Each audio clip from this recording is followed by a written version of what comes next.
that okay? Well, good evening everyone. It's lovely to see so many friends and family of Marilyn's here. Special welcome to her 4 daughters, Helen and Sarah and Anna and Mia, who are all here tonight. It's wonderful. So we're here to launch this lovely new book, The Chiming Blue, and I just thought I'd like to reflect for a few moments on Marilyn's and my history and things that have gone by. The chiming began for me somewhere around the early 1960s. I lived in a provincial town in the suburbs, and the game of the day was trying to keep the nappies on the line as white as those of the neighbours. That is, unless you wanted to be a writer, and I did. I had a little clutch of literary heroines, especially those who were New Zealand women writers. There was, of course, Janet Frayne, and Joy Cowley, and Jean Watson, and we should raise our glass to each and every one of those women. But at the top of the list was Marilyn Duckworth. I wanted to be like her. I wanted to be her. The thought of meeting her one day was beyond my wildest dreams. A woman who was a wife and a mother, and was also producing a novel every year, and was little divided from me in age. Her first novel was A Gap in the Spectrum in 1959. The next, The Matchbox House, and then in 1963, the same year as my first child was born, came Marilyn's A Barbarous Tongue. She had done it all before I had even started. There'd be another 10 or so novels to follow, and a collection of poems in 1975. Somewhere along the way, after moving to Wellington in the early 1970s, Marilyn and I did meet. But it wasn't until that first collection of her poems, Other Lovers' Children, in the same year that my own first collection appeared, that we started getting to know each other well. I remember her book. I prefer that people didn't remember mine. There were readings galore, and we started appearing together. A lot of the gatherings, the readings were at the Settlement, Harry Sarracen's establishment.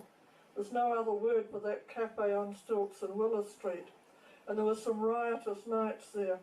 It was International Women's Year, and 9 books of New Zealand women's poetry appeared that year, more possibly than there had been in the previous 10 years. So there were often a half dozen women reading, drinking Harry's red wine, a lot of it, talking, laughing, and crying too when it all got too much for us, far into the nights. Some sobbing too. Yes, we're an emotional lot. There would be Loris Edmund, Rachel McAlpine, Jan Kemp, Riemke Ensing, a whole collection of the brave new uprising that we were. Now those were the days, my friends, they really were. The great cohesive glue for these gatherings was Irene Adcock, Marilyn's mother, who hosted gatherings of poets, both men and women, at her house on Mount Victoria. The Campbells, Megan Allister, would invariably be there, as too Sam Hunt, Dennis Glover, and so on. Irene, to whom The Chiming Blue is dedicated, as too Marilyn's father Cyril, was the founder of what is now the New Zealand Poetry Society. Marilyn's sister Fleur, that's Fleur Adcock if you don't know the literary genealogy of this town, sometimes appeared from England to read with us. Terrifying. Well, that first collection of Marilyn's was terrific itself. We waited for the next one, but the habit of novels had descended on Marilyn again. We waited. But here we are again, more than 40 years later, and at last we're rewarded with The Chiming Blue, this new and lovely collection of Marilyn's, this long-awaited book, published impeccably, as always, by Fergus and Victoria University Press, with an evocative cover from one of Mother Irene's paintings. It's a rich collection, gathered up from the years, peopled with the characters and loves of a lifetime, and reflecting our own beautiful city of Wellington. Karori Cemetery, coffee bars that people of a certain age at a particular time in their lives, like in the 1960s and 70s, used to inhabit, sharply observed as in decision in a coffee bar that begins, now that we have bitten back the flesh, we see each other in more livid light, sharp limbs quiver at curious angles like chicken bones discarded on a plate. Indeed, there's plenty of wit in this book. And there's Vivian Street, and I want to read you just one poem of that name, and it's, I hope you weren't going to read this. So if you have delicate and sensitive feelings about language, maybe you should cover your ears for a moment. But this is Vivian Street. He remembers cunt like a pink moth, a silk flower, a feather duster all flown. He dreams lost property, ladies' handbags, this one a pink moth whirring, and this unfolding petals while a feathered purse flaps on his hand. Somewhere a clasped snapdragoning on finger. So, who needs? Money is the root of all handbags. Gorgeous, isn't it?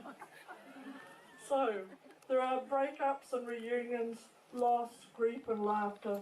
There are writers' festivals and conferences, and figs for Dennis, Glover of course. Above all, perhaps, there are the voices of children. Marilyn's 4 daughters, who, as I mentioned, are all here this evening. One of those rare, lovely times that we as parents know as we get older, when all the children are together. And already the wings of some of them are hovering like moths that evening, ready for flight again to the other side of the world. So this is a special night, Helen and Sarah and Anna and Mia, to be with Marilyn. For Marilyn's friends and family to remember and celebrate the launching of a new book, The Chiming Blue. Marilyn, you're the recipient of many honours, and deservedly so, not forgetting that Prime Minister's Award for Literary Fiction last year. But actually I'd like to thank you for sharing friendship over the years, for constancy and acceptance. I've made 1 or 2 dreadful boo-boos on occasion, said quite the wrong thing about this or that, but you have this unfailing grace that smooths it over and says, it's all right, Fiona, it really is all right. I love that this is you, your way of dealing with the world. All those years ago, I couldn't have guessed that I'd get up this real and personal, but it happened. Thank you. And thank you for The Chiming Blue. May the poem sail into the world, sails unfurled, and may you all take a copy home and in your handbag or behind your back. We do go back a long way and share a lot of things, but forward's a better word, and so you're certainly still doing it, striding out. And it's great to see so many of you here on this wintry day, Janet. And thank you, Unity Books, and the UP, of course. I don't think I ever told you, Fiona, that I submitted an earlier collection of poems to my the same publisher who published us both in 1975, Albion Wright, who published us both in 1975. When I was 19, I'd submitted a collection to him, an earlier collection, and it was called Songs from a Barren Woman. And when I met him a year later, to be kindly rejected, he was quite surprised to see that I was hugely pregnant. But I didn't stop there. I went on with the poems and the pregnancies. And now I'm so delighted that all my daughters can be here, even my English, well, my daughter who lives in England, Failure Bookshop, wonderful Unity. And I'm pleased to see some faces that I rarely see these days. I did comment to a writer friend recently that I felt very much a ghost among ghosts, and that sent me away to begin scribbling another poem, a new poem, which began, I am practicing being dead, like everyone else. It needs work. I'm working on it. I hope that the air here might be misty with ghosts of other fellow writers. that should be here, but they've got. It's been a privilege to work with BUP. You've been patient and graceful, negotiating my occasional stroppiness about the cover, for instance. I insisted on having my mother on the cover, which has worked really well. You were right. And I was truly lucky to have the brilliant Ashley editing me, and she's a prize who heard news of her own amazing fast prize from Yale University, but went on working. As I've aged and my family have moved out and on, I'm not driven to run away and hide myself to write, for months on end. Time is too precious, and I don't want to spend it recklessly time. But poems happen willfully in between daily demands and sleeping, which I do a lot of. And so here I am, and I was told that I should read a poem, but if the microphone's not working, I don't think it's a particularly good idea. Yeah, do it, yes. We can hear you. One poem. Okay. Because I thought I might read an old poem, which is for my daughters, for all my daughters, and it's called Thin Air, and it's still shockingly relevant today, although it's old. There we go.